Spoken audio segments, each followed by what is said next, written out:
Okay, reading from the Upadeśāmṛta by Śrīla Rūpa Gosvāmī, text 3.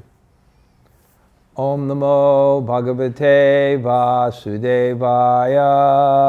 Om Namo Bhagavate Vasudevaya. Om Namo Bhagavate Vasudevaya. Om Namo Bhagavate Vasudevaya. Om Namo Bhagavate Vasudevaya. Om Namo Bhagavate Vasudevaya. You can repeat after me. Utsahan nishtaya dharyat. Utsahan nishtaya dharyat. Utsahan nishtaya dharyat. Utsahan nishtaya dharyat. Tat tat karma pavartanat. Tat tat karma pravartanat. Tat tat karma pavartanat. Tat tat karma pravartanat. Sangatyagat sato vrite.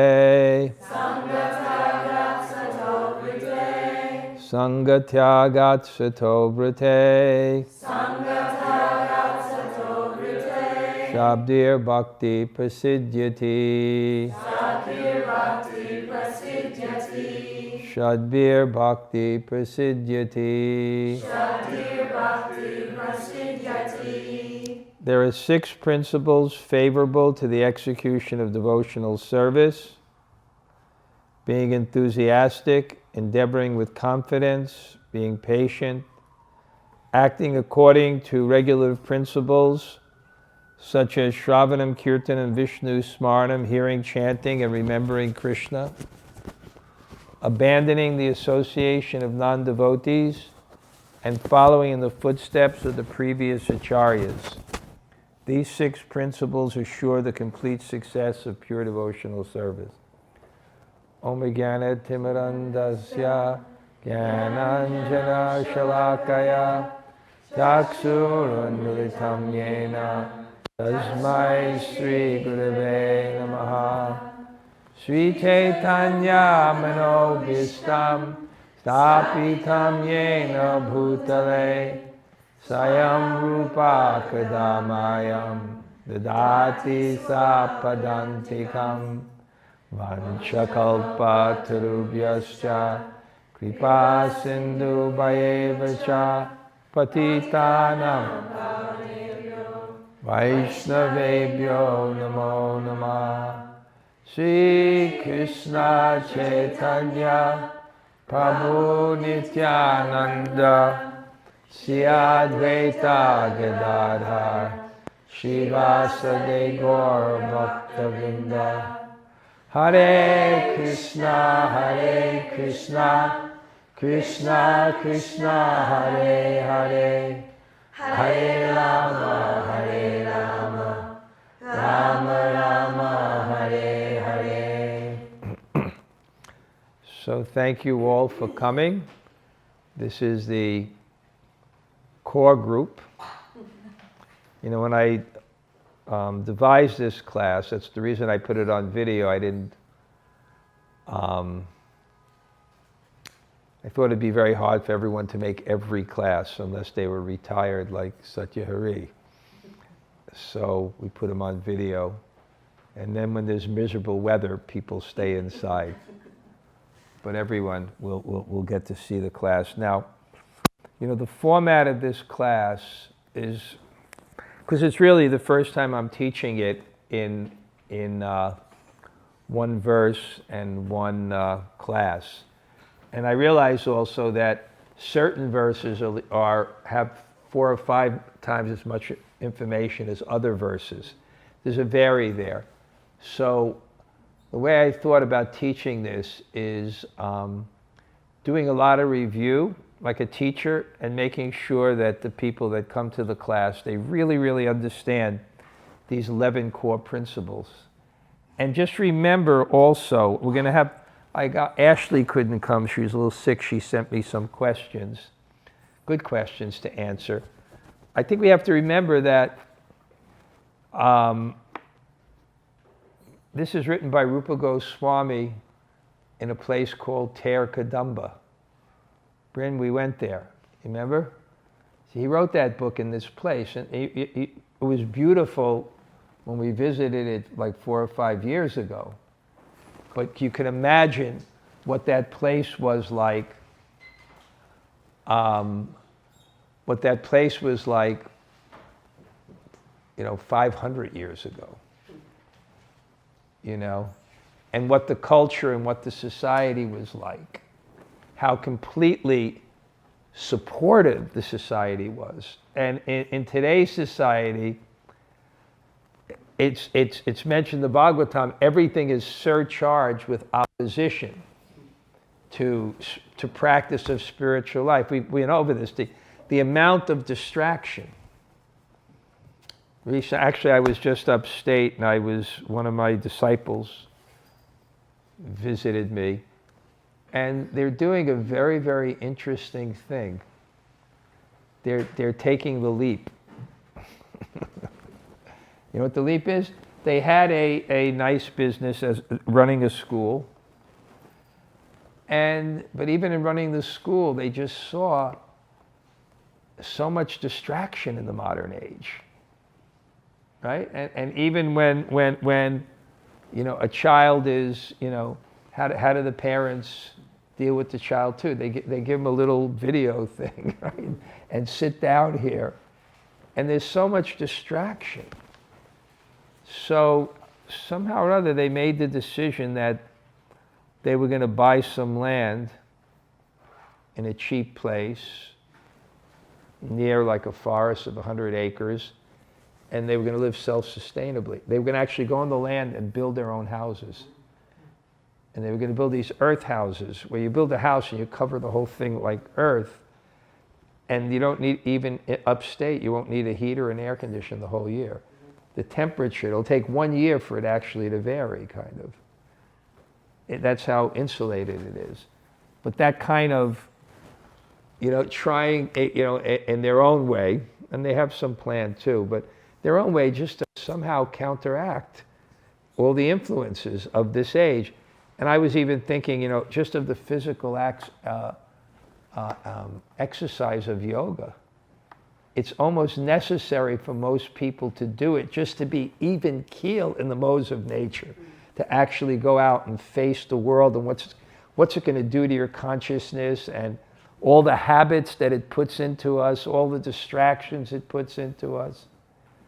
I'm so fortunate that I grew up where there were no computers. A little head start, and so much distraction. So Rupa Goswami, he's writing, it's Bhakti-Yoga. This is for the practice of Bhakti-Yoga. This is a very serious spiritual practice. Just like when you read the Yoga Sutras, right? You kind of read it, and it's philosophical, but the Yoga Sutras was, as Professor Edwin Bryan said, it's not for ladies in the city practicing yoga. Yes. It's for the Himalayas, Okay, this is Bhakti. Bhakti is not denying, but using and diverting, not to deny the energy of your consciousness, but to, engage it in a healthy way. And even that is a tough job. So, you have to remember that. And what you have to do is you have to imbibe the principles that are being described here, and then with sincerity, see how they can actually be applied in your life, with sincerity. And there was that principle, niyama agraha, right? There was too much affection for rules, too little affection for rules. We err on the side of too little affection for the rules. So it's a yogic process, and any practice you always have to have an ideal, and then you have to practically apply it with intelligence. Here we're going to get one of the things that's favorable is utsahan. It's what is it? it's such a nice thing. Let me see if I can just find the endeavor executed with intelligence. It's not just wild enthusiasm. It's endeavor executed with intelligence. So we're going to have to learn the application of it. Let me, and I want to start the class. What I'm going to do is I'm going to go over the last class and go over all those particular items. So that I hope by the end of the class, these 11 verses, this is my goal as a teacher, you will have imbibed them, understood them thoroughly. And I like that better than a class where you just try to remember as many analogies and verses as you can. But the core philosophical understanding. So her question was good, and I believe it was a relevant question for everyone. So, okay, remember, idle talk, right? There's that impulse to say anything and everything, whether it's beneficial, whether it's harmful, whether, we gave all those type of things mentioned in Yoga Sutra. Speech should be, and how harmful it is. My God, I remember, what comes out of your mouth? What comes out of your mouth and what it does to the environment. You can reflect back in your life of the things you've said. Did you ever send an email about someone to someone else and then press the wrong button and it went to them?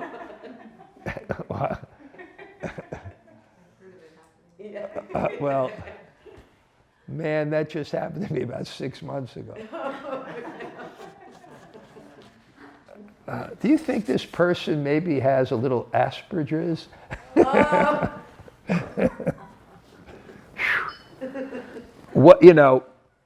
I was making a philosophical point about something, but anyway, that was a no-no.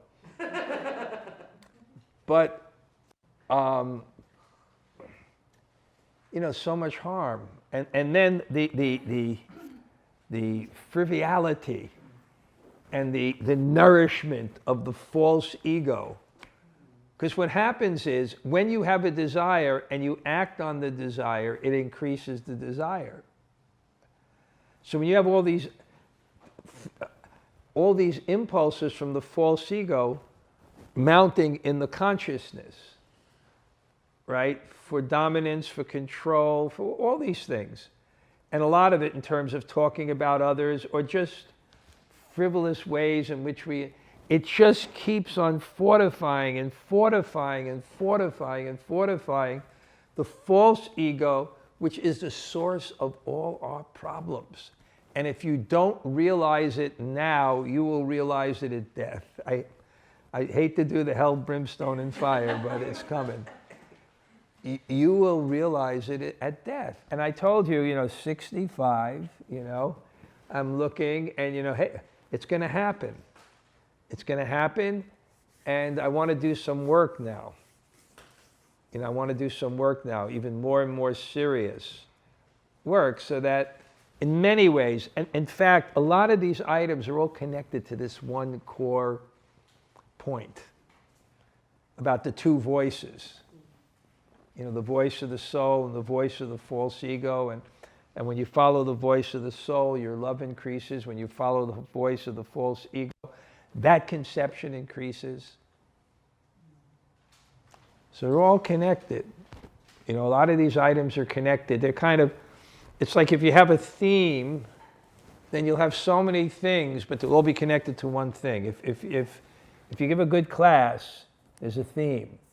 And you may say so many things, but it's connected to one thing. And if it's not, then nothing has any dynamicism. This is just thing, any of you are teachers or share things, whenever you have any type of composition, I guess it's even a yoga class, if there's a theme, then everything you do becomes interesting. But if you have no theme, if there's not a point that you're nailing into the people. Every book has a theme. It's a point that's being nailed into the people. Then everything is dynamic, even simple things. But when it's all disjointed, then everything, it loses interest. It has no power.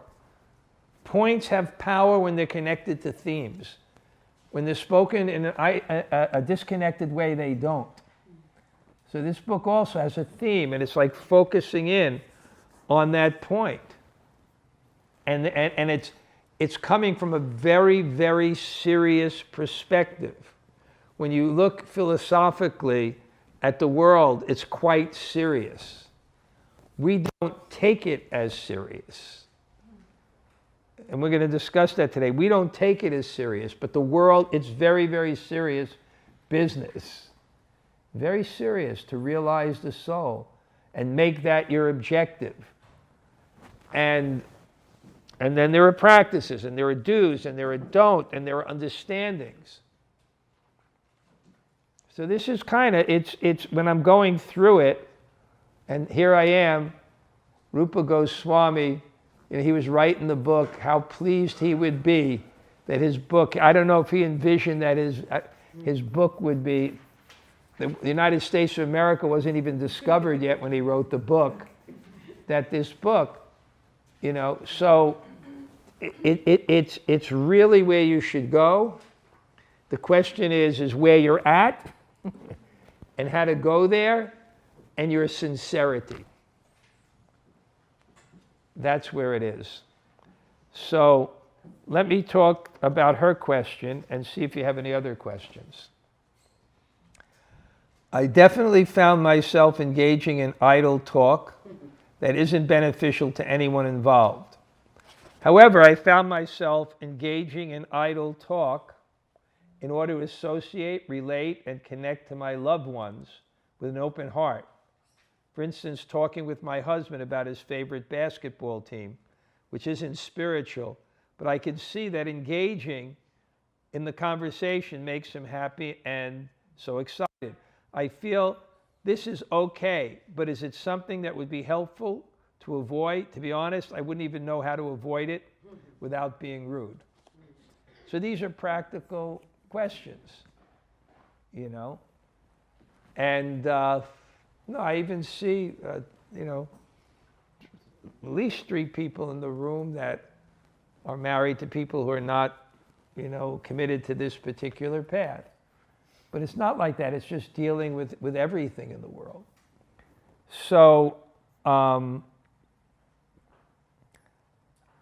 so I think what you have to do is, we're just not in an ideal situation. And then we have to apply things in an ideal situation. And it broadens the scope of what is Dharma.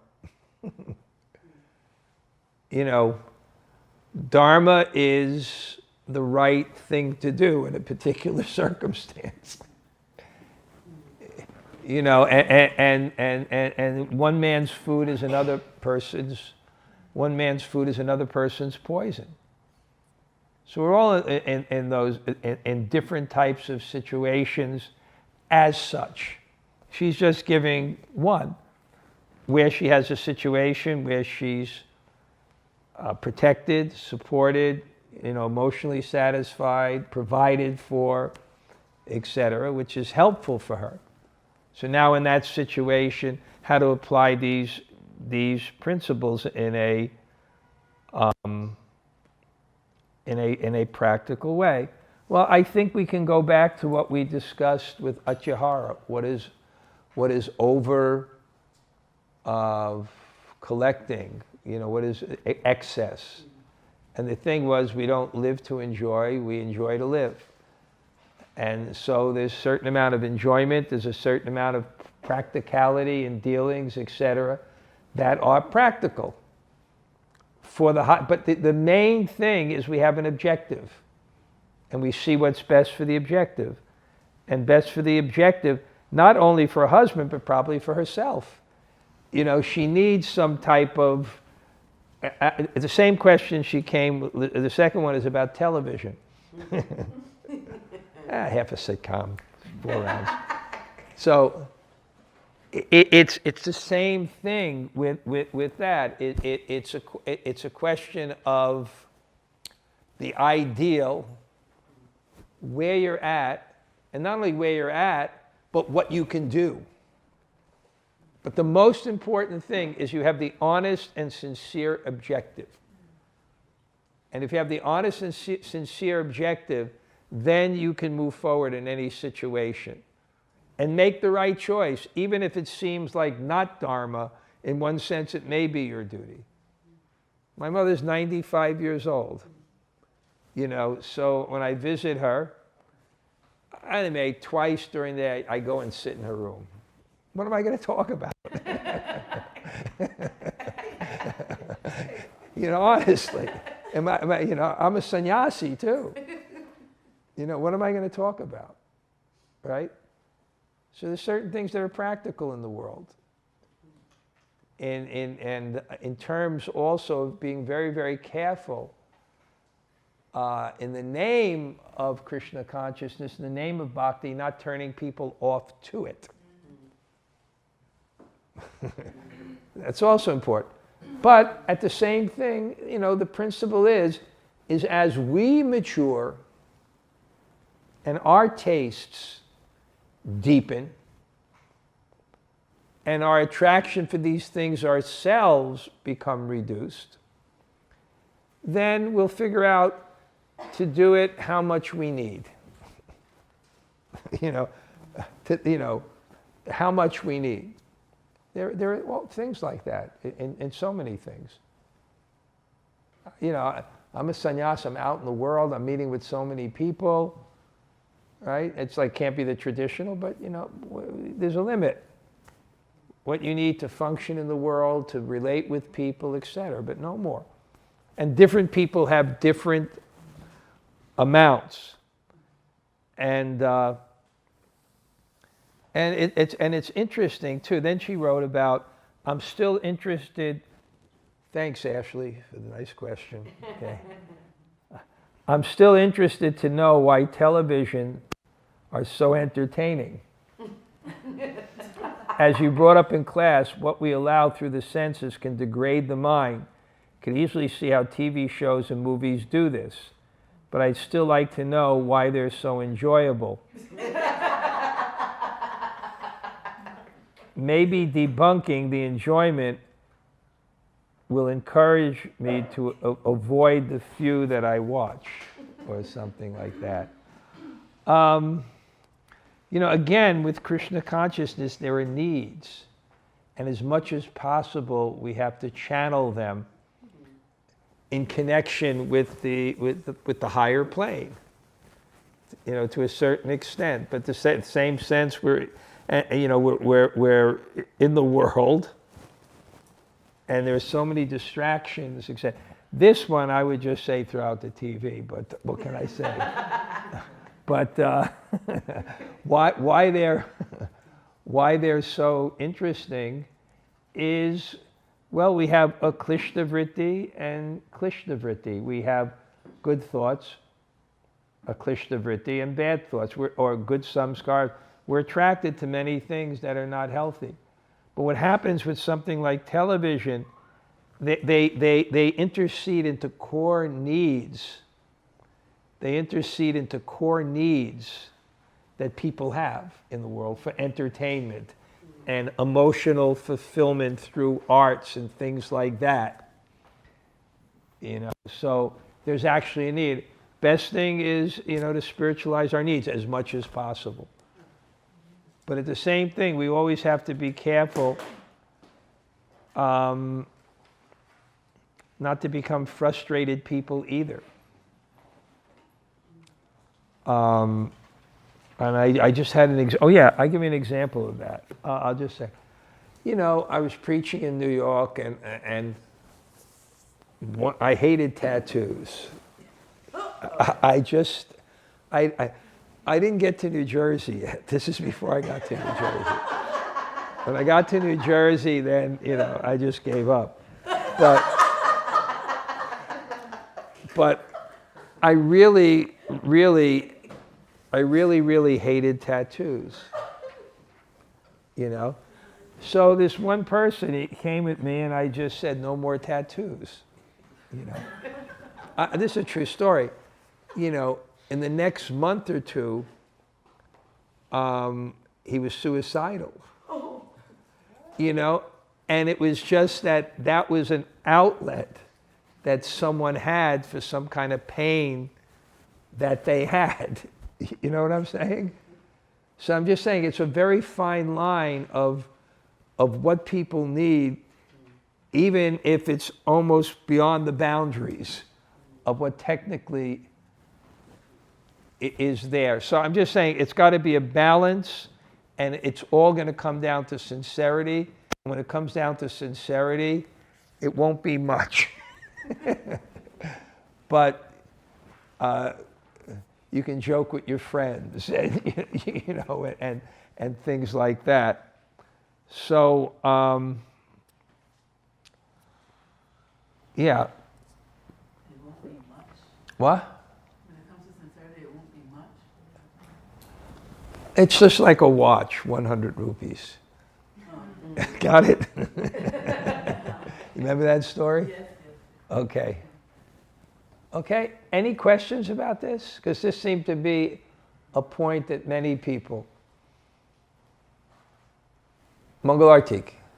Mark, so just so I understand it correctly, are you saying that it should be, that as devotees were balanced, and also that the objective of nourishing Krishna Bhakti is the overarching principle to determine whether or not we engage in discussions about things that may not appear to be directly related to Krishna?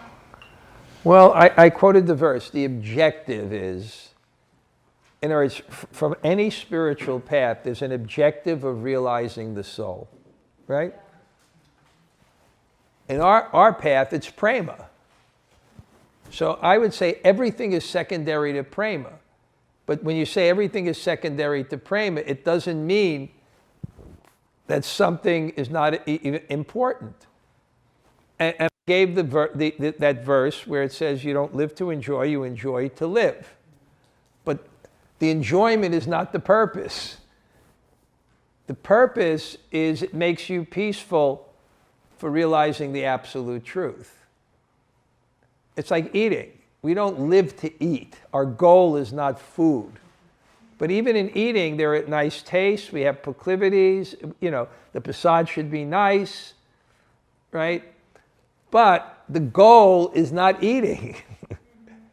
The goal is to keep the body and soul together for the higher endeavor of Krishna consciousness. So then when I said to Gail, when you do that and you have that objective, it's probably not that much. But at the same sense, people have different needs and are in different situations. And that's what we were talking about with Ashley's question, which is not unusual. Everyone has their different situations with families and but it's going to talk about this point, about Sangha, because it's very, very heavy. We're going to go. One of the favorable things of devotional service that's going to be mentioned today is a satsanga tyag, a Vaishnava achar. That the main behavior of Vaishnava, he gives up the association of a satsang. And what's a satsang? It means a Krishna bhakti. What is that? People who are against God and people who are attached to sensual things. And then it's going to be a practical discussion what that means. Does it mean we stay aloof from people completely? Does it mean, or how do we act that makes it sangha, which makes it a connection from heart to heart, where things are transferred? I mentioned, I was going to just quote one thing that was kind of interesting here. Bhaktivedanta Thakur said, intelligence becomes polluted and one's heart becomes overwhelmed with their propensities. with these propensities. In other words, when you join with people intimately, then their propensities come to your heart. Their nature comes to your heart. One young lady told me this story where, she just came to New York, so she had to live with her family, right? And good or bad, their family was so focused on like education, that soon she found herself in a master's program without even really knowing why. What happens also is when you're with people, whose world is it? So a lot of times we have to enter with people in their world. In other words, we enter in their world, how they see things. Because I can't impose, if I walk into some place and Hare Krishna, move there, you're all my disciples, it just doesn't, you come into another person's world, and sometimes we do that, and we have to live in it. And that's when it affects you, if you're not conscious. When my parents accept who I am and what I do. You understand? So I don't have the same level of obligation and expectation when I enter into their world. But obviously there's a certain extent. Everywhere, in my house, family is supreme, family is supreme, family is God. And on a certain level, it's a healthy thing. It's actually dharma on a certain thing. There's something beyond you, the family. But it's not the highest principle. And it's not the principle that I want to be inculcated in, where I'm at in my spiritual life. But when I'm with them, that is their worldview. And I don't fight that worldview, and I live in that worldview, as whatever it is. And I may even talk a little bit in that worldview. But I'm cognizant of how the world works. So I think what these verses do, they make you cognizant how the world works. And how the world works in relationship to your soul and the love in your heart, and how to bring it out in the best way. And then and even 500 years ago when these things were written, it was known that people were in various situations where they had to deal with all sorts of people and family members, etc., and people that don't exactly share their views. Of course, it gets really difficult when they're antithetical to it. Then that becomes really difficult. But generally, we see situations people are supportive. Okay, so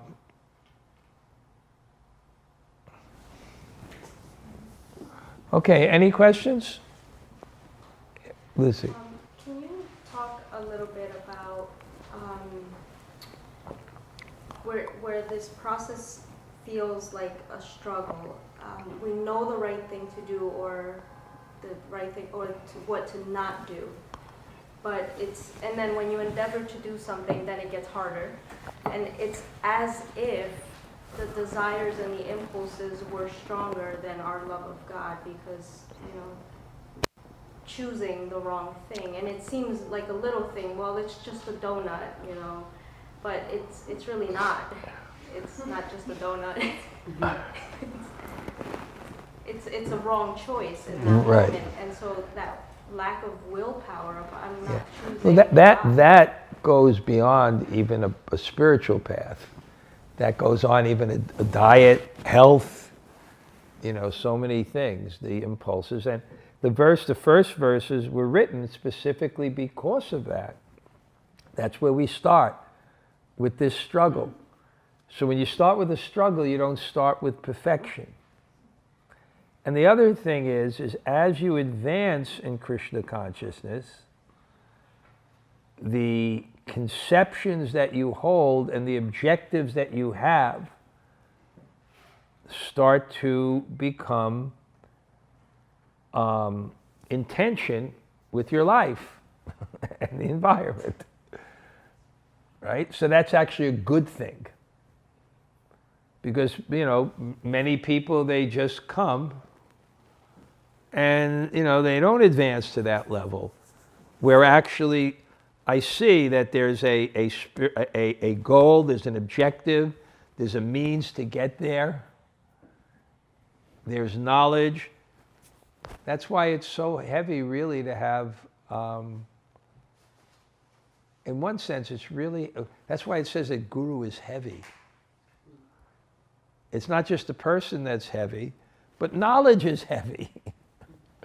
Because if once you agree, I want to be ruled by the truth, it doesn't conform, whatever it is. Even if it's like you're on a diet. I want to conform to the truth. Taking up some exercise program. I want to conform to the truth. What to speak of a spiritual process, it, by nature, passes judgment. I say, that's why the first thing, and I'm going to go back to this, the basis, the theme of this class, and how I was discussing the theme of this class is, and I'll get back to this point, is that there's abhava, there's something that's non-existent forever, and that's our lack of knowledge. And due to that, we suffer. This is just any spiritual path. You understand that it's ignorance or the lack of knowledge is the cause of suffering. Right?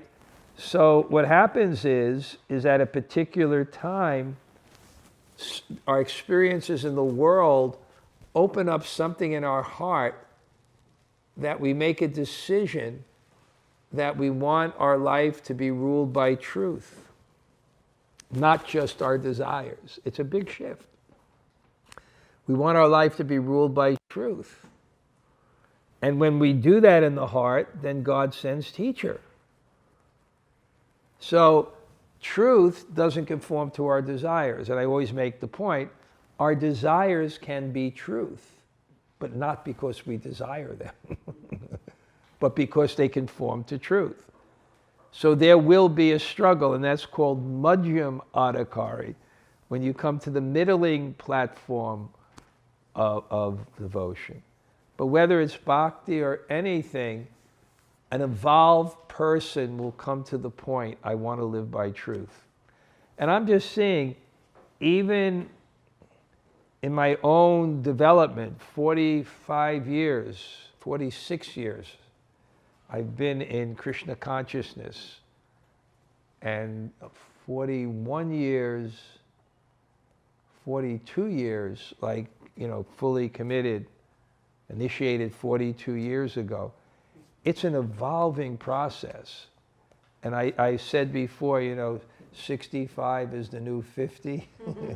Because 50 is in a proper culture, which is age appropriate.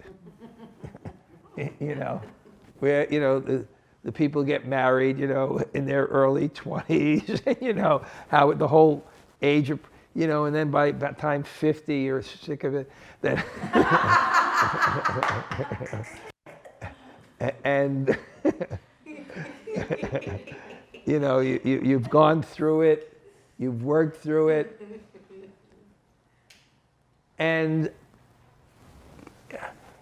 but I'm saying even a sannyasi,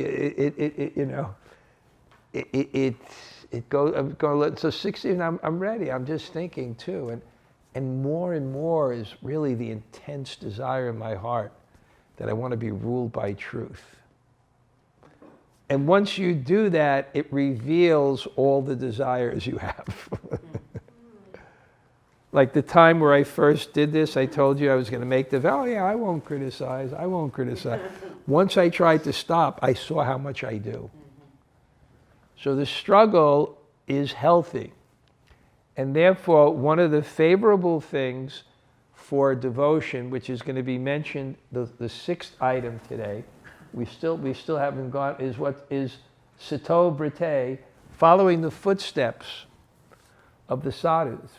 And it doesn't just mean the sannyasis, it means, it means so many people that set the ideals. Maybe for a lady, maybe you have to have association with someone like Rukmini, or some lady who was in that body and went through those experiences, or maybe someone who, maybe more your age, but in the process a little bit further, or something like that.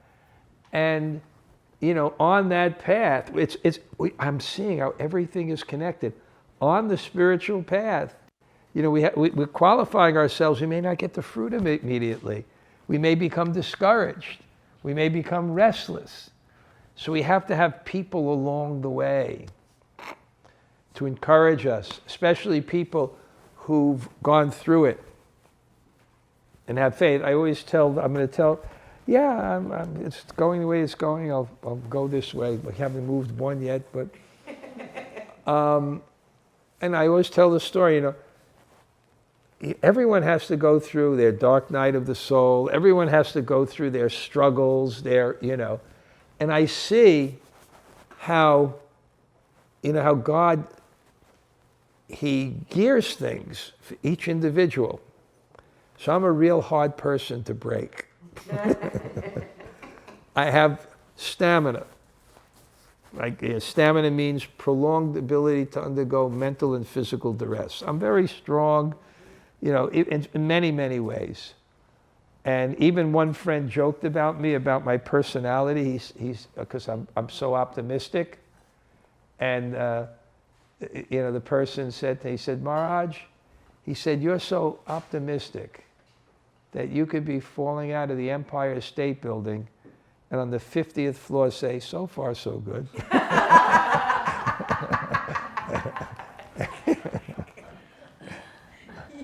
So Krishna, he just went for it. And he just started putting so much pressure on me. So much pressure on me. If you look like, if I wanted my world to go this way, my world was going this way. And then at particular times, he intensifies it. So it was so intense at a particular time that one of my friends, because it was a particular circumstance, one of my friends, he thought, oh my God, I better go visit him, right? Who knows what someone can do under so much pressure. Yeah. It's just, everything is to make us surrender, I'm going to tell you, because we don't control the world. And when it doesn't go according to our ways, we suffer. So, if you're in that world, if you're in that view of, happiness is, in the future, when I will be happy in the future, when the world moves my way, and when you're in that kind of mode, sometimes it moves slow, sometimes it moves a little bit tantalizingly towards you. You're in a little town in New Jersey with 6 coworkers, and you win the lottery, and you hold this big check out, and you're smiling like you conquered the world. So sometimes it moves a little bit towards you, but mostly it moves. What is that famous philosopher said? You can't always get what you want, but if you try sometime, you just may get what you need. The world is moving for us, but that doesn't mean that God will spoil us like a child, that give us everything we want as we cry. And it's tough. It's tough. And I'm looking at it. I'm just looking at it. I hope I don't scare you away with my sannyas philosophical views, but I'm just sharing the way I'm looking at the world now. It's just so heavy. And we got it the best of practically everybody in the world. like a free country to whatever extent we don't like the political system, but we can still complain about it, and it's, so I was there, and a friend came to me who was very deep and very realized, and he saw my situation. He said something with such confidence. He said, if you tolerate, there will be a fruit at the end. And I understood that he had tolerated and experienced that he was ahead of me on that. So he saw where it was going. He said it with confidence. So Sato Brite, we have to follow the footsteps of the previous acharyas. And it means, I don't know if we're going to actually cover that one in depth. I don't know if we'll finish all these this week, because next week, I believe the items that we're covering, I went over them already, don't have that much of philosophical depth as today's class. But on that one, there's a lot of all the things that we do and follow. So yes, there will be struggle, but there should be people there to kind of encourage you. And that's why we need the association of devotees. Okay, any other questions? Mangalarti, is this good? Questions kind of, and then I can cover the subject matter. Yeah, Mangalarti. Just a quick question, Maharaj. I don't want to ask you too soon. It's just asking about a definition of, from your perspective, a brief definition of Sangha. Two things came up for me in reading these three verses again, was the definition of the word control, because I used to think of it as restriction, restraint. Yeah. And then now exploring it as coming under Krishna's control, Yeah. surrender. But Sangha, how is that? Is it defined as the loving exchanges, as association with love and intimacy? Well, actually, when it describes Sangha, that's the next verse. Oh, sorry, I jumped. No, I'm not jumping ahead. No, you're not I'm not saying we go to the first verse. It's just coincidence. There's loving exchanges. Sangha means opening your heart and exchanging with someone. And there's ways in which you open your heart. And when you open your heart, the heart becomes shared, whatever it is. And therefore, real sadhu sangha is with those that are more advanced. That's the best. Because more advanced, because then we get their hearts. We get their hearts. And in bhakti, everything is this sadhu sangha. Sometimes when I see people, Krishna consciousness, drive through the Holland Tunnel, find a parking spot, nothing's easy, just to hear a little bit something, then family, take the kids on the soccer thing, go up, working, the thing becomes very, very complex. And sometimes people say, I don't have time. I don't have time for spiritual life. And then I just tell them that, but if there's just two things, seek out kirtan and sadhu sangha. Sorry? What? Kirtan and sadhu sangha. You know what sadhu sangha means? To associate with advanced devotees. Is that clear? Those more advanced especially. We get so much from them, and we know it. And we're not just talking of the guy on the seat. There's so many people. And there's a transference of heart. I just, there's two of the, I'm trying to make a strategy here today. Well, you know what I'm going to do? Maybe next week more, I really want to review deeply some of the items, and we'll add them to that. But we, okay, here it is. Because the last two, last week was atyahara, that was over endeavoring for mundane things, prayas, useless endeavor, atyahara prayasasya, prajalpo, idle talk, niyamagraha, Niyamagraha means too much affection or too little affection for the rules. I just want to give you a good example of that. That was given to me by Gail's Siksha Guru.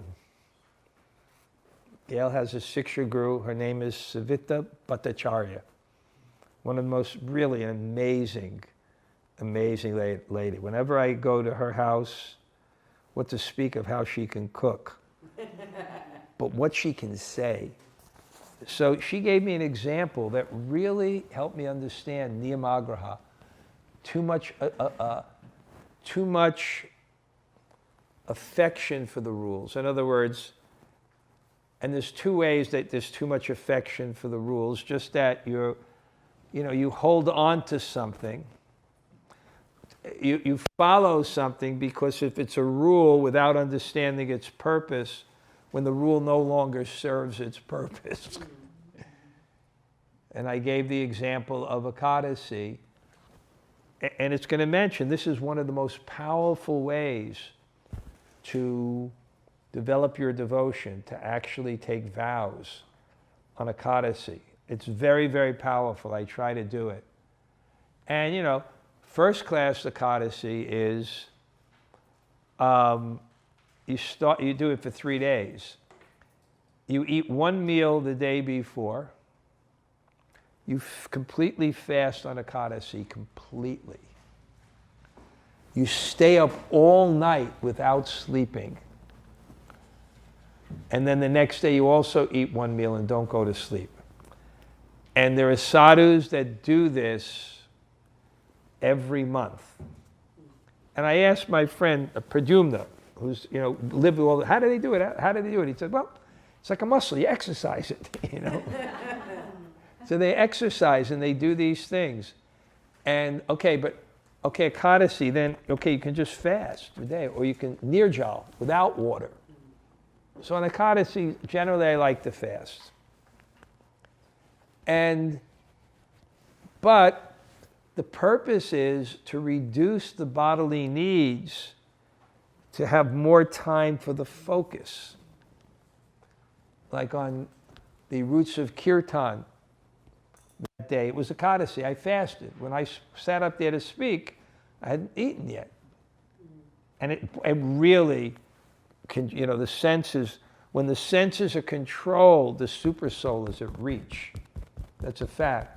When you control your senses, you can start to hear intuitively God in your heart. So it's very, very powerful. But if your constitution is that it just makes you sick and distracted and woozy, but you're following the rule, then it's too much affection for the rule. The rule has a purpose. And there are different levels of advancement. And at one level of advancement, another rule may not be proper. And someone just called me up who was practicing Krishna for many, many years and was very advanced. And he does a lot of ritualistic puja. Right? But the ritualistic puja at a particular level of Krishna consciousness may not nourish a spontaneous affection for God in your heart. God is my child, God is my lover, God is my friend. It interferes with that. And at that particular level, then those things that, were keeping you orderly and clean are no longer suited for developing that heart. So the example she gave me was just so good. She said, it's like the rules of an airplane and the rules of a car. When you're flying in an airplane, you don't stop at the stoplights. Right? You don't stop at the stoplights. The stoplights had a purpose when you're on the ground. They don't have a purpose when you're in the air. And if you're stuck, you'll be in the airplane and but at the same time is when you're on the ground, you don't drive like you're in an airplane. So when you're on the ground, you got to follow the rules. So certain rules apply in certain circumstances. But this is about sadhu sangha. Mangalartik, I'll give something. It said sadhu sangha means that association which promotes us to a higher cause. And that which takes us from that cause is jana sangha or satsanga, just the opposite. So sadhu sangha is opening the heart to those things that bring us high. And we all know it. We all know the effect of various people on us, right? That certain people are, if we open our hearts to them and we live in their world, they're going to bring us down to what their consciousness is. And we know other people that are going to force us to come up to theirs. So one of the things that was against devotion from last week was jana sangha. To open your heart, and we know what it is. I don't think I have to explain it like philosophically or actually outline it.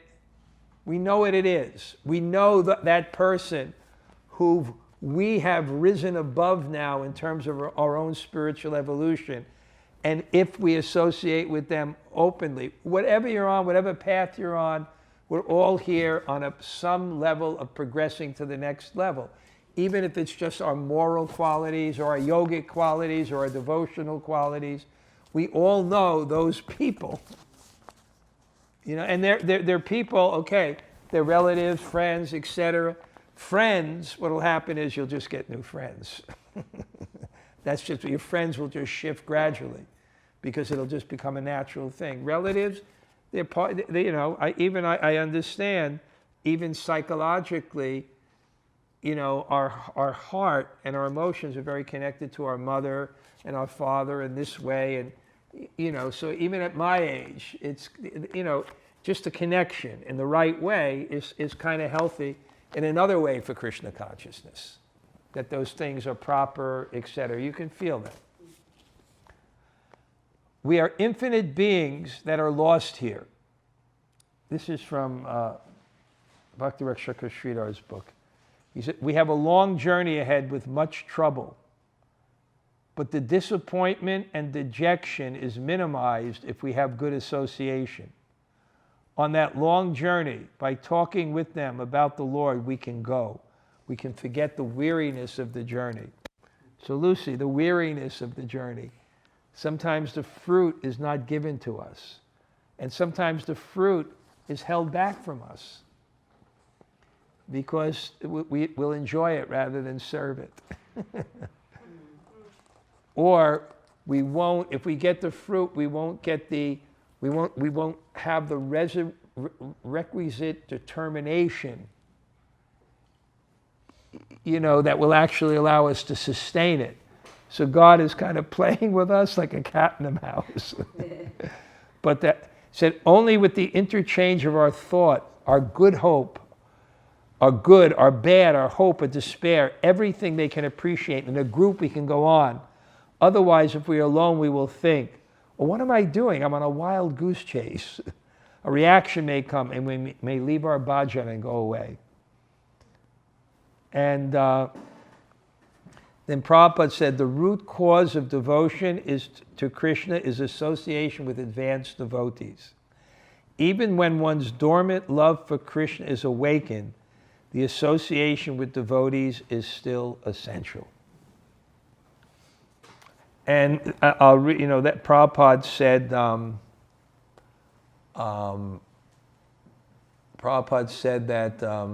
that's why he made ISKCON. And that's what we're trying to do here in the Bhakti Center. Make a place where people can come. And make friendships which promote them to a higher cause, right? Right? Isn't it nice to know Bud and Jana? They're cool, right? But the association with them elevates you. And there's other cool people that'll go down. So it's nice, and it's nice when people show how Krishna consciousness is a very natural thing. It's not like it's the same thing as going on every place else, but ideally with higher ideals and higher perspectives and higher objectives. it's the same thing. It's just a more, it's like my father said to me. I always tell this story that, after a while he kind of picked up that I had something. Initially he couldn't tell, and I wasn't behaving in a way to convince him. I could say that. Because it's a different, when you get a spiritual realization, when you get any truth, it tends to become a passion. And a passion means the truth is overextended.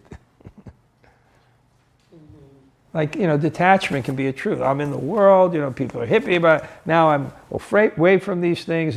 Then you're away from the world, and then, you don't visit your parents, you don't say hello, you don't talk to your friends, you turn everyone off to Krishna consciousness. They won't, you can overextend things. So it's kind of like a passion. Anyway, I forgot that point, but so anyway, Jana Sangha.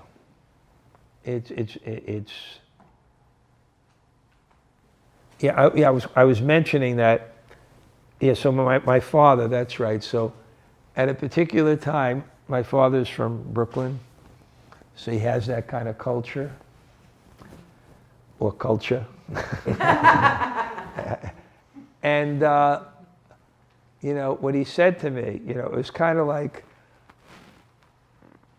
a Brooklyn father knows best. You ever watch those shows? They used to have these shows of the ideal families, white, Anglo-Saxon, Protestant, boring.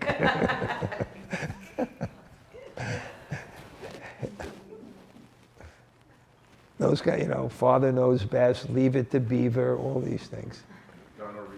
What? Now we're going to open our hearts and go down together. Yeah, all those. So what happened is he said, son, because I have an older brother and I have a younger brother, right? He said, son, I have 3 kids. And you're the only one with his head screwed on right. Well, what does it mean? It's just the ideals that you get. Okay, now we didn't do that. Wow. We're going. We're just finishing up last week's. But I just think it's just interesting to go over these and then just have them. You understand, I'm focused on the theme. And this is why it becomes interesting sometimes. Because I have a theme. But there'll be different things that are said, but it's one point, it's one point. So now this is lolyam, which means mental restlessness. Prayas means unnecessary endeavor. So they're all connected. You asked a question last time. Prayas, unnecessary endeavor. There were 6 things, right? Over-collecting, unnecessary endeavor, idle talk, too much or too little affection for the rules, associating with mundane people, and now lolyam. And lolyam means mental restlessness. Lolyam also means greed. It's where those strong desires are resting. So here it says, lolyam means weakness of heart or weakness of promise towards the object of our life. Whatever I find, I engage myself in that. Everything is attracting my attention. We are busy with small petty things that are drawing our attention, and we avoid the real problems of life. We are busy with irrelevant things. Right? And there's verses that were quoted. People, they do 2 things. They just work and sex life. It just becomes consumed. And things are not balanced, and there's no real objective in life. It must come from the perfect realm, from Sarup, the quarter of omniscience. In those that are unconscious of their real interests, we find thousands of engagements. They are very busy, but busy for nothing. So it must come, our objective must come from the higher realm. And if it's not coming from Swarup, Swarup means who we really are, a soul, consciousness, meant for love, meant for devotion. If it's not coming from that,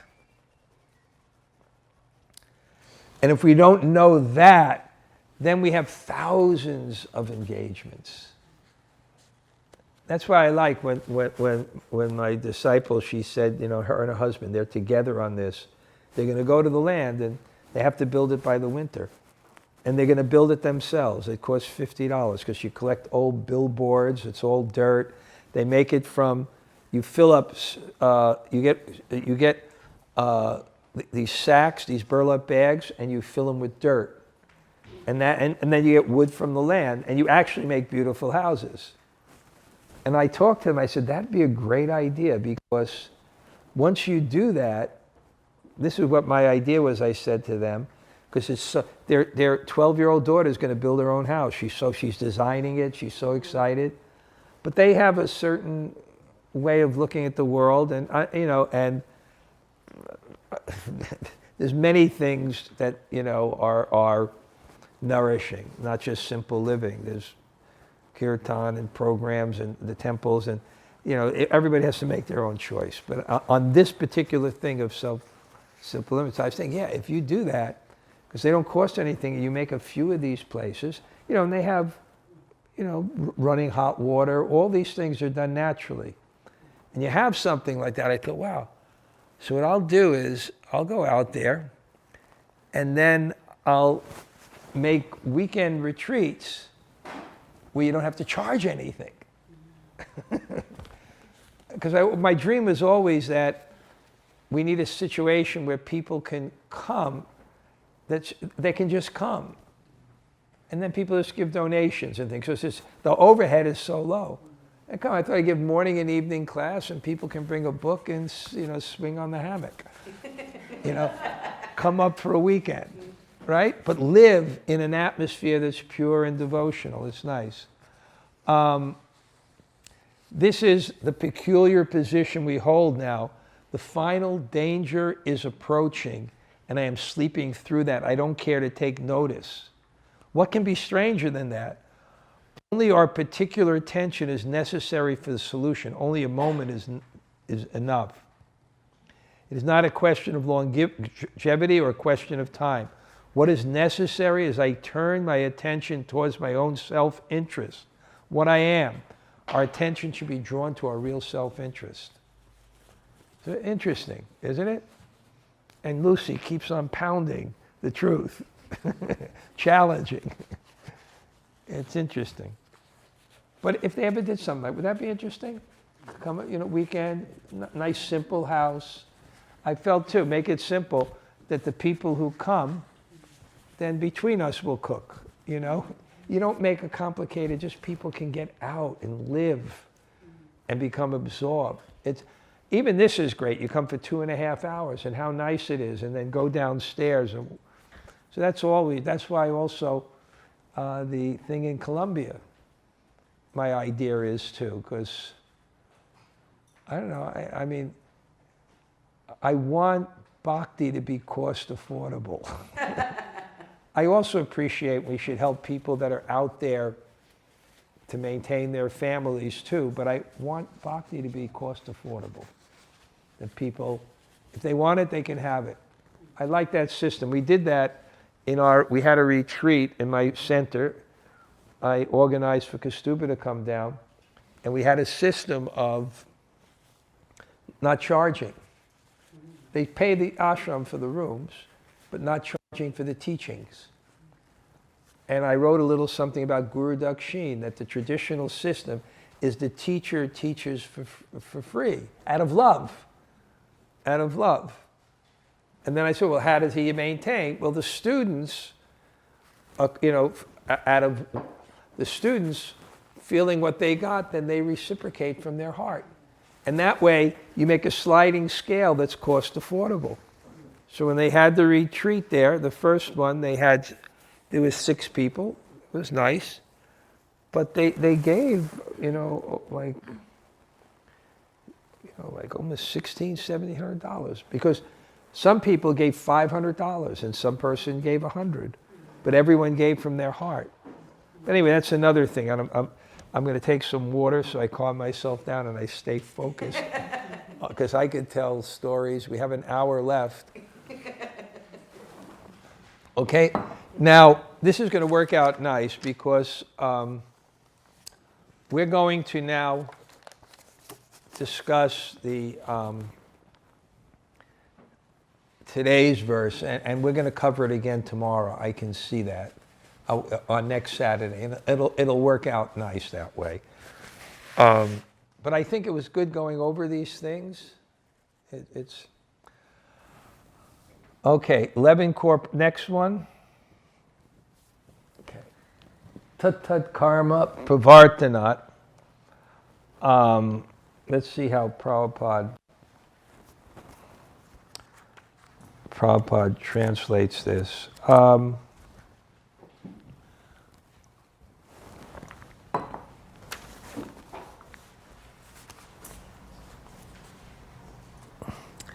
Acting according to the regulative principles such as Shravanam, Kirtan, and Vishnu Smaranam, hearing, chanting, and remembering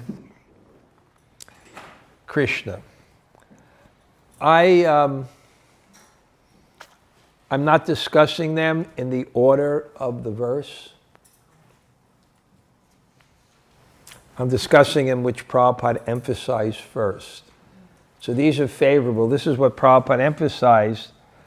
And this is discipline in your practice. Adopting some practice. This is obviously what's favorable for Krishna consciousness. And a devotee must be very enthusiastic about following these principles. If he becomes slack in following any of them, his progress will certainly be checked. Śrīla Rūpa Gosvāmī therefore recommends tat karma pravartanat. One must strictly follow the regulative principles of Vaidhi Bhakti.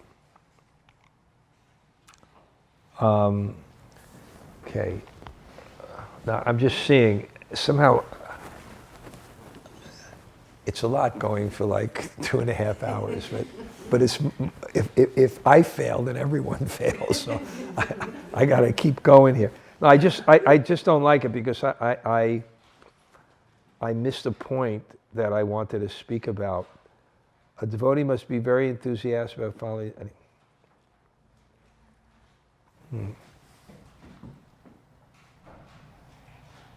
Yeah, no, I had my own kind of realization that when I chant in the morning, that if I can chant without offenses, we'll discuss this, the 5th verse or the 6th verse is about the holy name. If you chant without offenses, then your anarthas go away. And what are anarthas? Anarthas are that which is of no value to your spiritual path. And this, I don't know, this is something else. I'll just tell you there are 4 basic anarthas, but this is not in the verse. One is Sarup Brahma. Sarup Brahma. Sarup Brahma means illusion about your identity. When you don't understand your identity, that's such an anartha. When you don't understand, I am a servant of Krishna, and you don't have that identity. And from that leads asat trishna. Trishna means thirst for those things which are unreal. And then your thirst for celestial pleasures, your thirst for wealth, your thirst to just have your identity, your family. Again, these are things that may be needed, but they become an anartha when they become your identity. And then aparad, when you actually develop an offensive attitude towards spiritual life in various ways, generally by inattention. Right? When you talk to someone, and if they're kind of wandering and inattentive, you become offended. And then hidaya dobhayam, weakness of heart. You just don't have that determination. But so, and a path is not manufactured. Generally, in ego, people manufacture things. I don't know about yoga, but it may be like that too. There are teachers, there's a path, right? You want to be good, you follow the path. And people with ego want to make their own path. That's what happens in religion. After 1 or 2 generations, out of ego, someone wants to make it their own. And then they branch off into something else. And the original is lost. So you follow that path. And Prabhupada said, according to regulative principles, because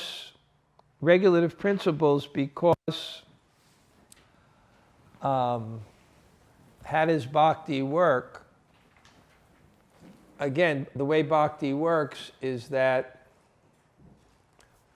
when you are focused on God, that's called worship. And it has to be some affection. Otherwise, focusing means your heart, and then your actions.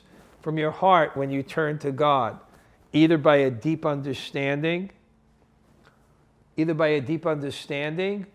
or by an affection, when somehow you worship, when you chant, when you, any of the process, when you hear, when you come to this class here right now, there's some idea.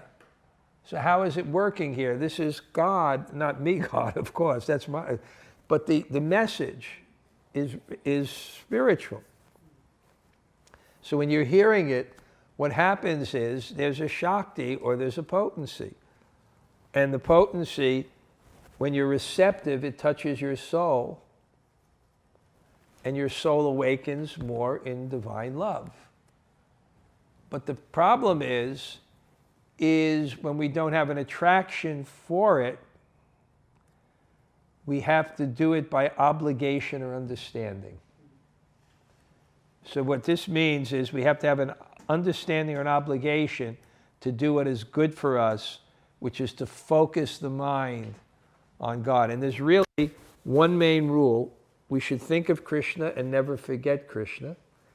And therefore it says that the acharya, the guru or the teachers, they find the ways and means to engage people in spiritual life. That's what's so great about kirtan, isn't it? Isn't it? In this modern world where there's so much distraction, to think of like really doing like a meditational process of like, controlling the mind. And then kirtan is such an amazing, amazing process, because the object of devotion is this sound. And you have this rhythm in this tal that's connected to the psyche, and it opens the heart to God in the form of His name.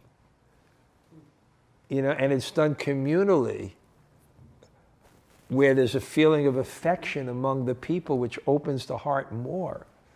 So it kind of creates this meditational process that anyone can do regardless of what mode of nature they're in, which is perfect for the Kali Yuga. But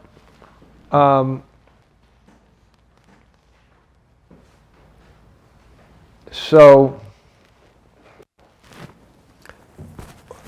what Rupa Gosvāmī did, the author here, and his brother, and his 4 associates, they called the 6 Goswamis, and they went to Vrindavan. They were from Bengal. Lord Chaitanya sent them to Vrindavan. And they excavated the holy places. They found all the holy places at Vrindavan. And they built the temples and things like that. And they lived very simply. And one thing they did is they built roads and brought in all kinds of scriptures and books, and they studied them scrutinizingly. all the scriptures they studied. Let's see if I remember the song.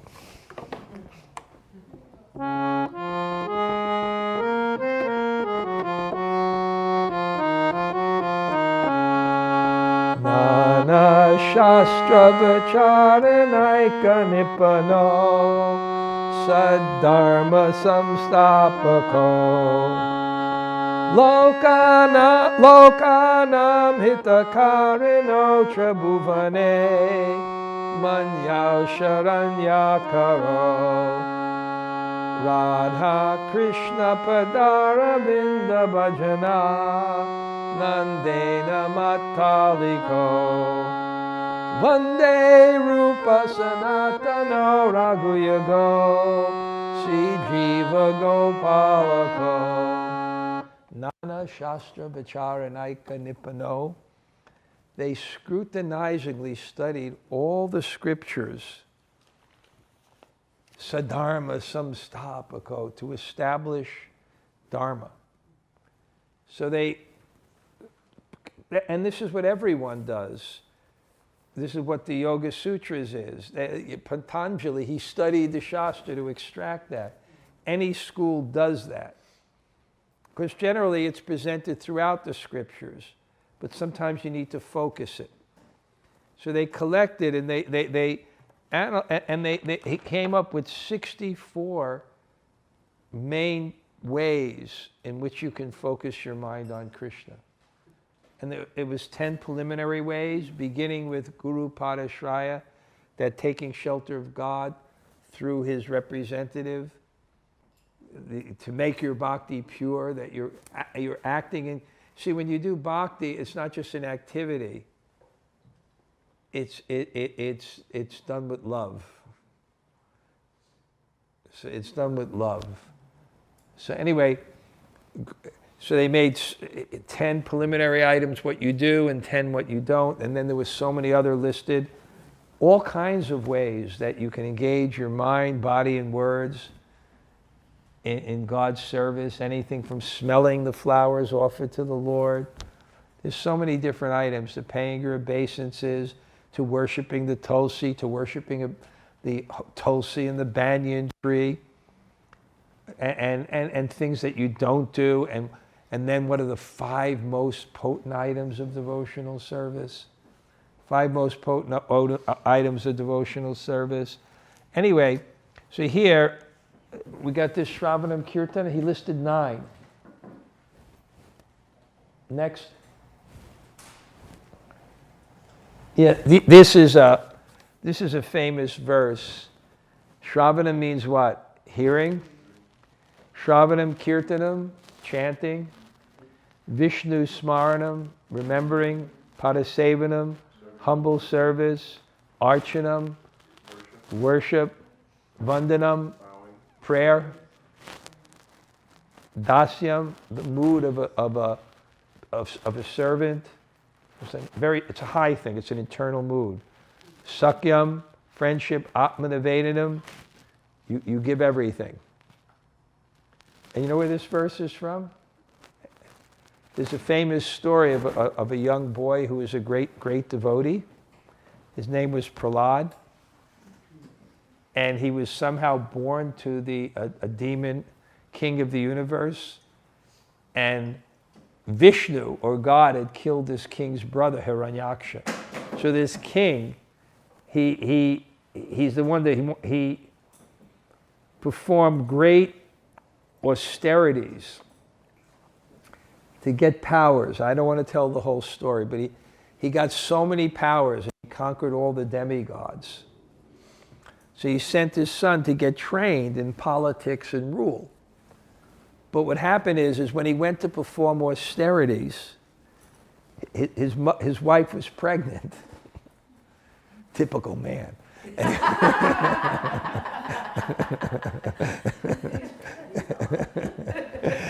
Don't think it's anything new. These things have been going on for years, okay?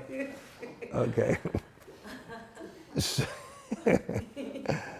So what happened was, he went to the ashram of a great saint, And the saint was always speaking spiritual things, and it affected the child in the womb.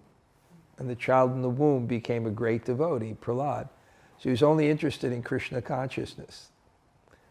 So this verse comes when his father, he comes and he asks his son, what do you learn in school today? Every time he'd give an answer that would blow his father's mind, that this temporary world is full of suffering and you should worship Vishnu and go to the forest. So one time he came back, he said, what did you learn in school today? And he said, Shravanam, Kirtanam, Vishnu, Padasevanam, and he quoted this verse. His father freaked out. You know what it'd be analogous to? It'd be analogous to if there was an ISIS leader, right? And his child became an Orthodox Jew. And he called his son. He said, well, what did you learn in school today? And the kid went, Shema Yisrael, Adonai Eloheinu, Adonai, So it was like that. He became so angry. But Shravanam, hearing, everything begins from hearing. This first hearing is the first principle. And hearing means to hear the holy name, to hear the philosophy of Krishna consciousness. Kirtanam, chanting, smaranam, remembering, meditating. Padasevana means humble service. See, when you do service, it's not a physical thing. It's not just a physical thing. It puts your body in a way that activates your spirit and love of devotion. And I gave those examples. When you pay your dandavats, like a stick, you feel it. You feel it when you do service. So archanam is so important. Why would there always be deity worship? Everyone has a deity, because what happens is the home is constructed around your false ego. When you have a deity, your home becomes constructed around your soul. And the main place is the kitchen. Because everything starts with the tongue, spiritual life. So it's the kitchen. But when you have a deity, then everything is God's. And you only eat what's offered. So it's a whole repositioning from being the seer in terms of being the enjoyer to being the seen or the enjoyed. And that's why grihastas it would really be a spiritual thing. It would shift the consciousness. And a lot of the items, everything, a lot of the different items, it would all your senses would be engaged in Krishna's service. And it also regulates you. Because when you have a deity, it regulates you. You can't eat until you do the worship. So all these things, and vandanam, prayers are such a beautiful thing. So, next verse.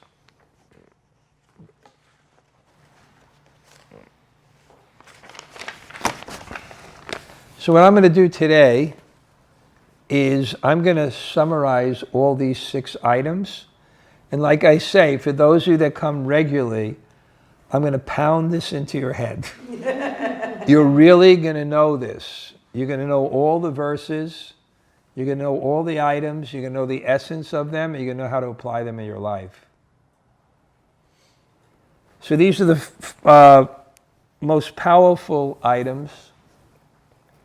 Associate with devotees, chant the holy name, hear Srimad Bhagavatam, reside at Mathura, worship the deity with faith and veneration. And Rupa Gosvāmī writes in Bhakti-rasāmṛta-sindhu, if you do any of these items without offense, which means with a simple faith, then even a neophyte means one who doesn't have much love, can get bhava, which is mature love. And I've always there's many examples of this, where people in an innocent way take to one of these processes and their whole life becomes changed. Just hearing and they'll have a real profound spiritual. So we really concentrate on these items. How fortunate we are to do kirtan, my God. My God, of everybody in the universe, we get to do kirtan. And again, it's that image that God somehow or other saw in that conditioned soul. We're so attached to be the enjoyer controller, saw a spark in the heart that I want to surrender to truth. I want to guide my life by truth. A spark in the heart. And then when God sees that, he arranges for sadhu who represents the truth. And then gives us the practices by how we can develop that consciousness of love and devotion more and more. Amazing. Then, next verse. Maharaj, Yeah. he says live in Mathura, Yeah. not Vrindavan. You know, the way language is, Mathura represents sometimes the whole thing. It's not just the aspect of Mathura, but Vrindavan.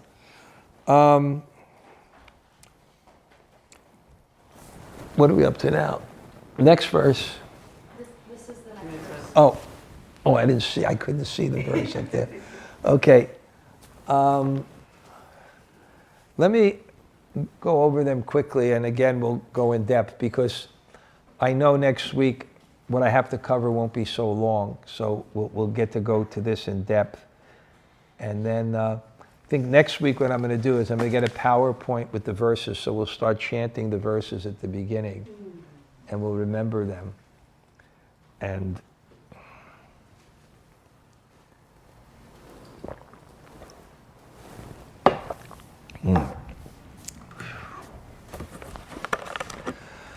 wow, I don't really, this is a deep verse, but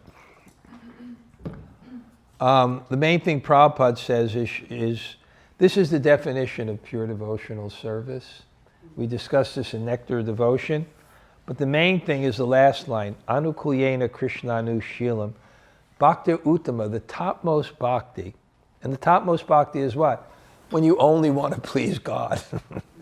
When your heart is just all love. And when they discuss God, Krishna, it's not limited to Krishna. Krishna is inclusive of his energies and his parts and parcels. So you may say, what about others? Krishna includes others. So it's a kind of universal love directed at God, but includes others. And Shilana means it's a cultivation. It's not just a meditation. It's mind, it's body, it's words, it's things you do, it's things you don't do. And Anu means following Krishna. So a very interesting thing happens. Following Krishna means what? When you want to please someone, you do what they want. And the main thing that Krishna wants is that we develop love.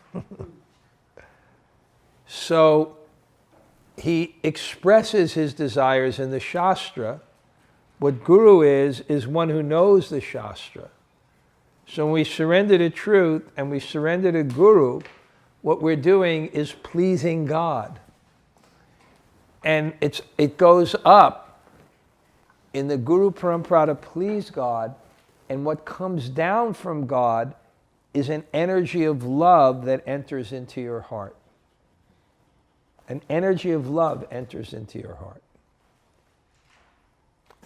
And real love and real happiness is not a mental thing. It's actually a real thing. It's an energy of God. It's the essence of his pleasure potency. The essence of his Ladini Shakti is called Krishna Prem. That love enters your heart. So this creates Anu. Your activities follow Krishna, and Krishna is responsive, and his energy comes down. And you have a spiritual energy. Something happens. A spiritual energy comes to your heart. And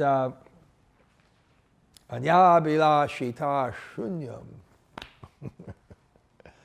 I remember I once went to this sadhu, and anyway, I went and I wanted to learn something. So he said, what do you want to learn? I said, Jaiva Dharma. I didn't know what the book was. I heard it, you know. And I'm teaching it now, but in the book, it's a novel about people coming to Krishna consciousness. And it starts at the very beginning. It goes like to the highest stuff. So he looked at me, he said, so you want to understand Raganuga Bhakti? Then he said, Anya Bilashita Shunyam. It means no other desires. That's what love means. And aren't those people the most beautiful that only want to please God and others? And aren't those persons the worst that only think about themselves? They're not surrendered.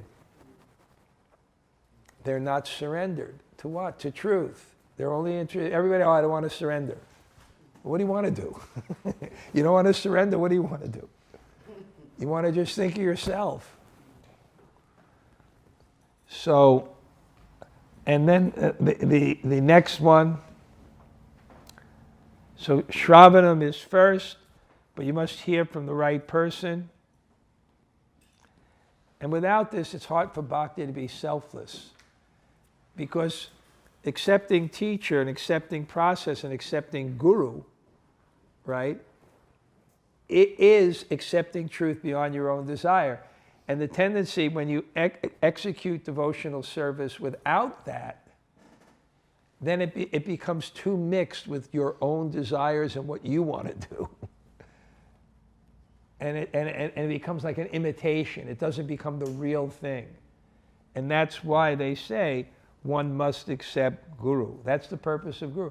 To bring your life and your activities beyond just your whim. Otherwise, in devotional service, you do just what you want. Right?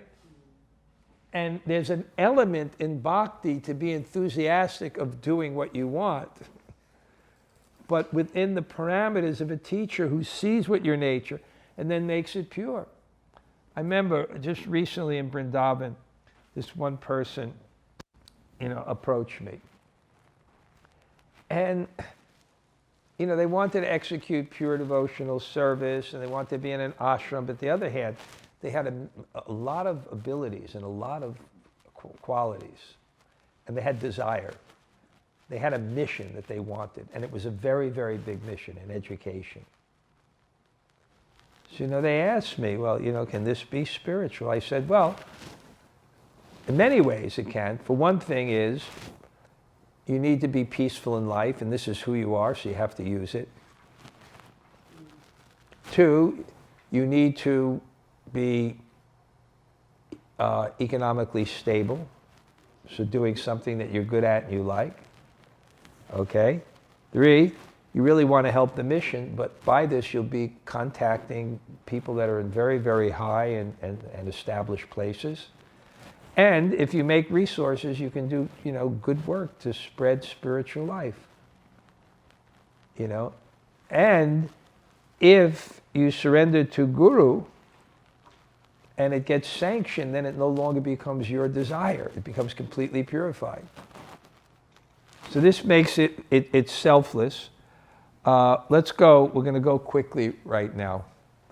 Okay. Utsahan, enthusiasm.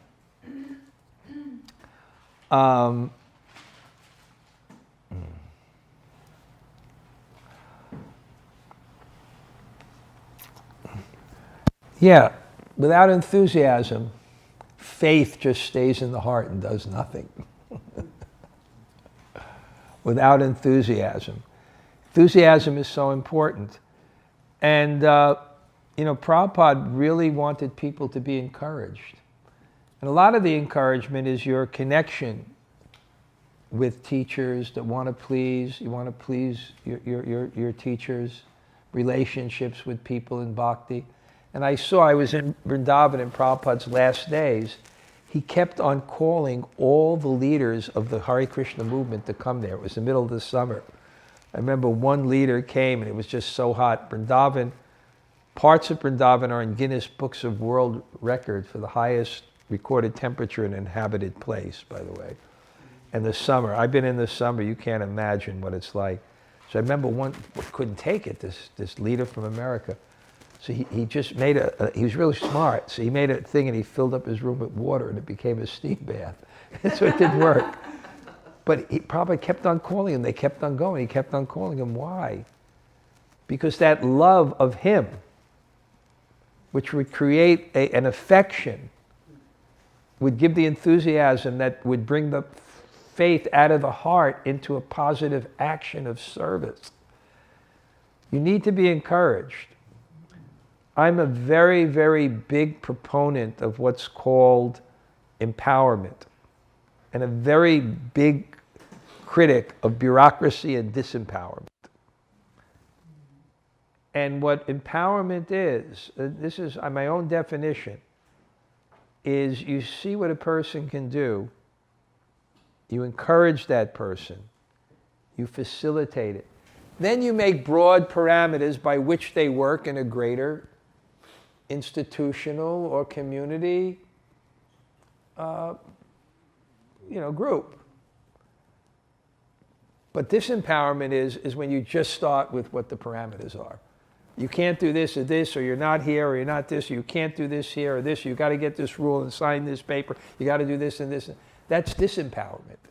And it wasn't Prabhupada's mood. Prabhupada had an institution, but he was empowering. He took young people and gave them missions that were amazing.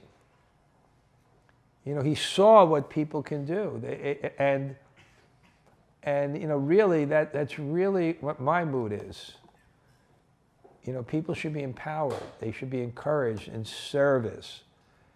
And everyone has some abilities, has some talents, and they should be facilitated and encouraged. So, enthusiasm. Next. And enthusiasm for what? We discussed this as our theme. It's enthusiasm for the truth. For something that comes from a higher plane, not just our impulses. And when we follow that, our hearts become enlivened and we do become enthusiastic.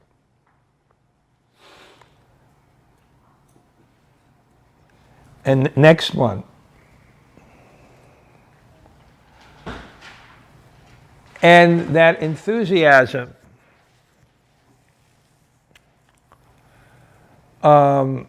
it's not limited to just your practice. It's everything. And if you read Prabhupada's purport, he's describing how everything belongs to God. So your enthusiasm, when you really have enthusiasm, it's for everything. It's for seeing how to engage everything in God's service. Prabhupada was amazing because he wanted to take over the world. With a bunch of hippies. He wanted to take over the world. And he was amazing. Amazing. He saw everything. So this is called Yukta Vairagya, everything. And how do we get that eagerness? The next verse.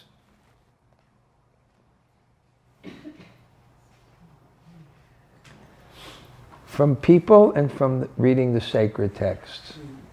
Because from people, we have to see what love of Godhead is like. And from the scriptures, it describes those people.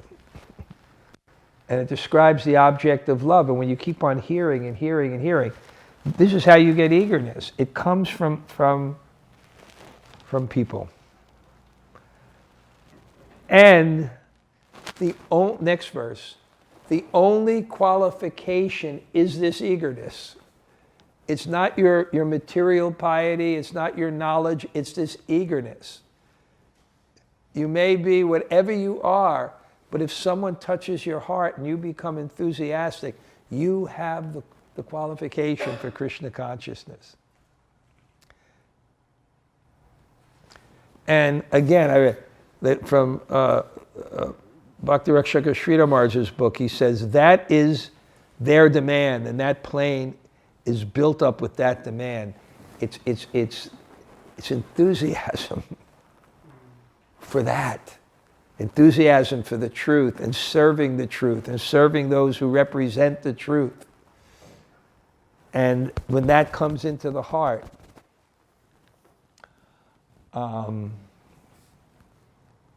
it's the only qualification, and it's called lolium, it's greed. I'm going to go real quickly, and we're going to cover it tomorrow. The next one, patience, forbearance. The path is not going to be easy. And the fruit may not come immediately. But you have to tolerate. You have to tolerate.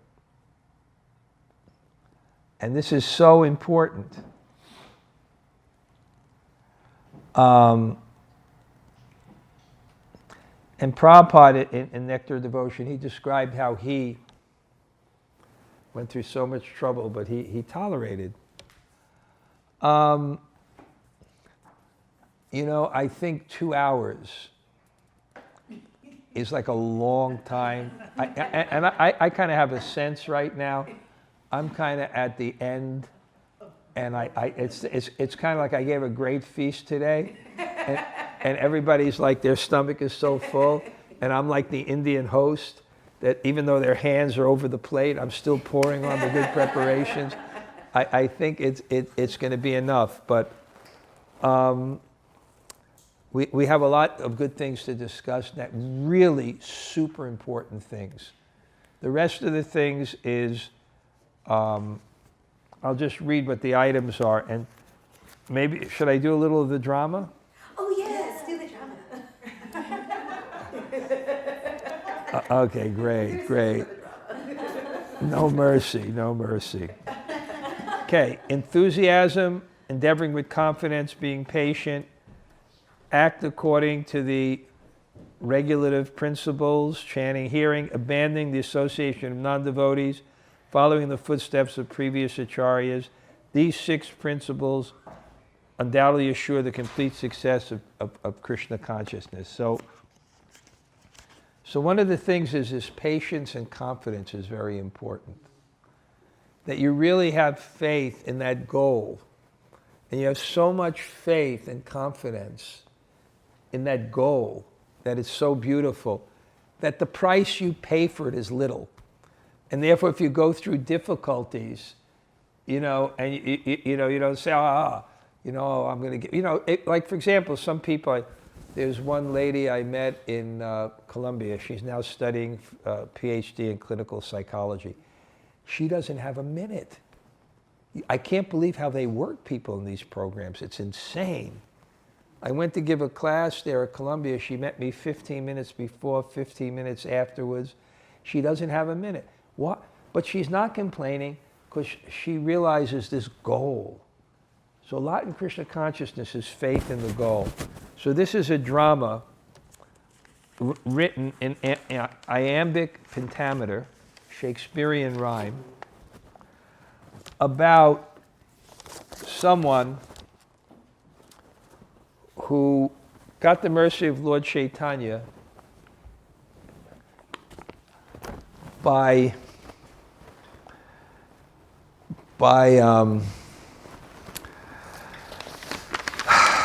having faith in the goal. So I'll tell you what the story is. I'm not going to do the whole drama. What happens is this good up here? A Star is Born? They should ban me from speaking for more than 2 hours. I get a certain intoxication. It's kind of exhausting speaking. It's just like, and then tomorrow I'll do 7 hours. It's good we made the second half. What? It's good that I know, it's really great. If anybody wants to come, we're having our Sadhu Sunday at Yoga Maya tomorrow. And Gop will talk about that in a second afterwards. We're having a kirtan, Anantana Chuta. I'm going to speak a little bit. We're going to have a feast also. It's going to be the old traditional Sunday feast. We do really nicely, you know, boom, boom, boom, all the activities. So what happens is somehow or other, everyone's getting blessings except this one wonderful devotee who's this great kirtan person, and Lord Chaitanya doesn't give him blessings. So Mukunda, that's his name, he says, the graceful Lord has not called out my name. Perhaps he has forgotten, failed to see, or I committed fault, bringing me shame, disgracing the Lord, disgracing my God. Since the Lord knows all, forgets nothing, there is only my sins that leaves me alone. I shall stand and wait in hope of his call, praying my faults have not denied me God's home. Srivas Thakur to Lord Chaitanya, O Master of the universe, please, you have blessed all but one saintly soul. The devotee Mukunda still awaits you. He is friend to all, deserving of praise. His service is pure. He is dear to our hearts. His respect for the holy name is true.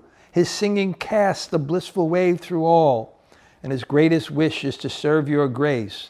Please call him before you to hear your words. Lord Chaitanya, Mukunda's offense is the greatest sin. Speak not of him more in this time of bliss. Srivas, my Lord, please say this is some heartfelt jest, for all here know Mukunda to be pure. He has before been so dear to your grace, yet now he is disgraced as a sinner. If his offense is deep, let it be known, for great sadness fills us to see him gone. Or else I beg you, I must beg you, let him see you. His devotion is pure of heart and soul. Lord Chaitanya, never speak like that to me, Srivas. Do not defend the wretched souls to me. If you do not know the truth of what you speak, of his great offenses he cannot be free. Mukunda comes with flowers in his hand, chanting the holy name in charming mirth. Only in my presence is he so free. Alone his sin is the weight of the earth. Mukunda on the aside. Of what sin does he speak with such harsh words? Denied his presence? For what should I live?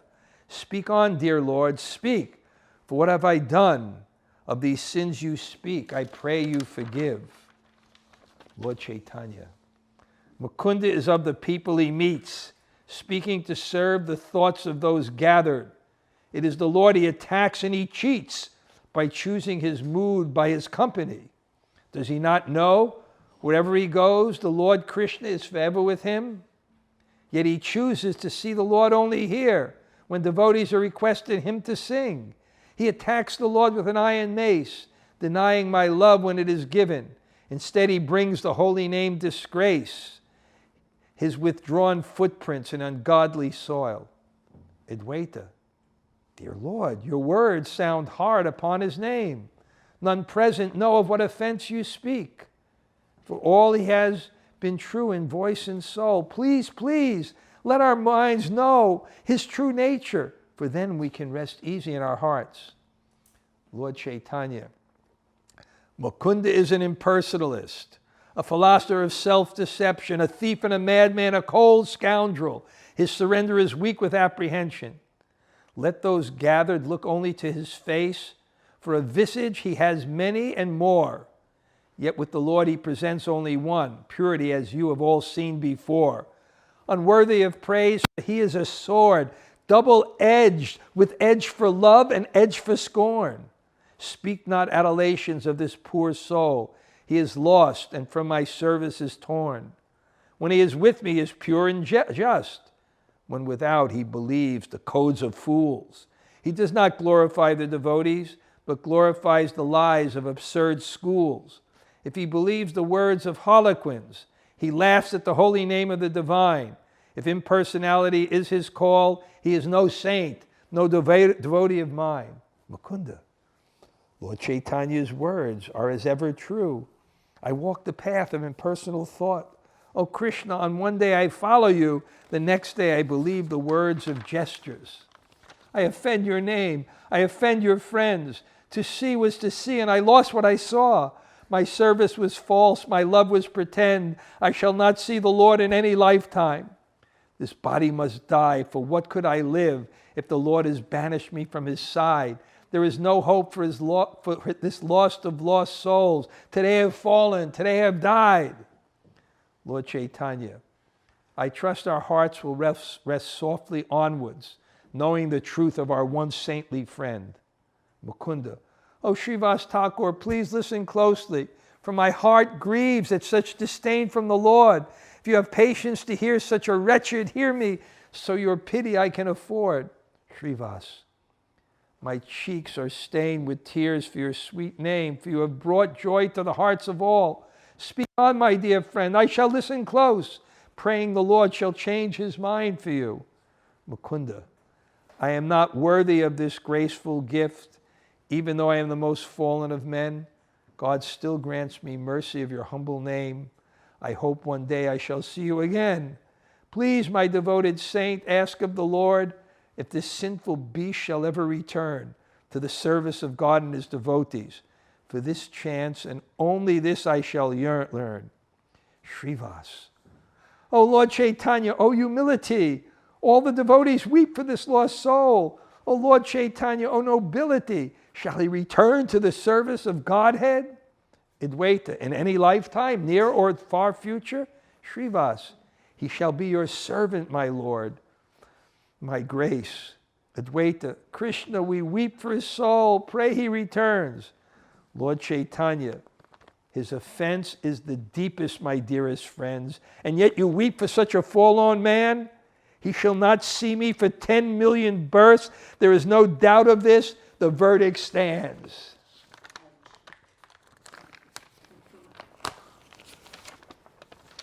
Mukunda, I will, Hare Krishna. I am splashed by the bliss of the divine. Hare Krishna, Krishna Krishna, Hare Hare, Hare Rama, Rama Rama, Hare Hare. Lord Chaitanya, I hear the saintly cry of Mukunda. Bring him before me at once. All, bring Mukunda. Lord Chaitanya, Mukunda, your offense has been destroyed. Look upon me now. Take hold of my words. Rise, you are a devotee of the Lord. Forget the chastisement that you have heard. You are pure in soul and very dear to me. Let your service as singer of the Lord commence. For you are saintly and shall not answer for half a sesame seed of offense. When you heard for you 10 million births, there was no anger in your heart for God. For as a pure devotee filled with mirth, you could live 10 million more for Krishna, knowing your soul would return to Godhead. Mukunda, dear Lord, I am but a pile of ashes, blown so swiftly by the winds of desire. I am worthless, not deserving of praise. Lord Chaitanya, I do not give mercy to those without love. Your faith is shown by devotion to my words. Those who curse true devotion to Krishna cause pain in my heart and tears in my eyes. When devotion is present, I cry in joy. I grant you this blessing, my devotee. Pure devotion in the words from your tongue. You shall be the singer of Lord Krishna. Your sweet songs melting the hearts of Vaishnavas. Chant on and let your devotion be true. All the devotees, Jai, Jai, Haribo, Jai Jagannath, Mukunda, Hare Krishna, Lord Chaitanya, Haribo.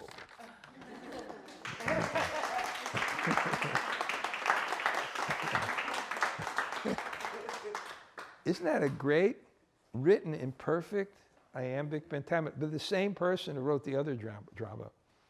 And this has been about 15 years, 20 years sitting in my desk. And I gave it to the drama group, and then I thought I'd use it for today. They never used it. I didn't read the beginning.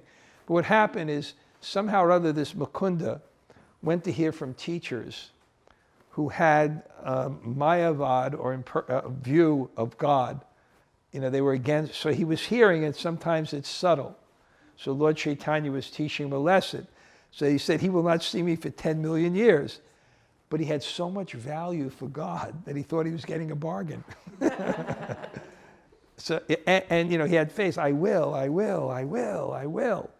And then, so anyway, that's patience. That's confidence. Okay, are there any questions?